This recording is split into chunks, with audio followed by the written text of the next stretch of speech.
директорката на средното скопско училиште Никола Карев им се закани на учениците што сакаат да ја бойкотираат наставата, а со цел да упатат јасна порака до надлежните, итно да се преземат мерки за загадениот воздух.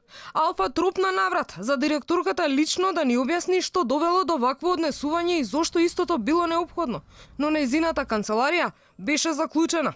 Одговор на прашањата на Алфа одби да даде и нејзината помошничка. Под изговор оти брзала за на час.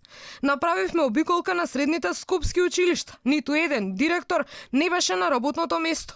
Расположени за разговор со нас беа учениците кои обвинија дека поради притисоци не им се дозволило да ги споделат нивните апели и да го искажат својот револт. Не се одржа бојкотот во нашата школа, бидејќи бевме изманипулирани, све беше договорено, бевме на состанок со директорката. Требаше денес да не се иде на настава, да се бојкотира во школскиот двор или школскиот хол, но директорката денес ја немаше, не кеше да разговара со нас. Они кои сакаат да разговараат со нас, они не разговара со нас, не разговара воопшто со нас и не исклучивме да организираме бојкот. Се надеваат дека нивните пораки ќе стигнат до ушите на надлежните, па иницијативата сепак ќе вроди со плод.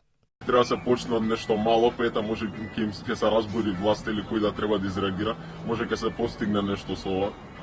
Погledajte ка пробаме. Ти смета воздухот?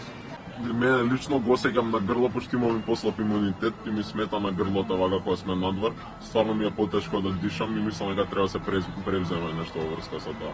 Учениците велат, оти нивните пораки не смеат да се користат или поврзуваат за политички цели.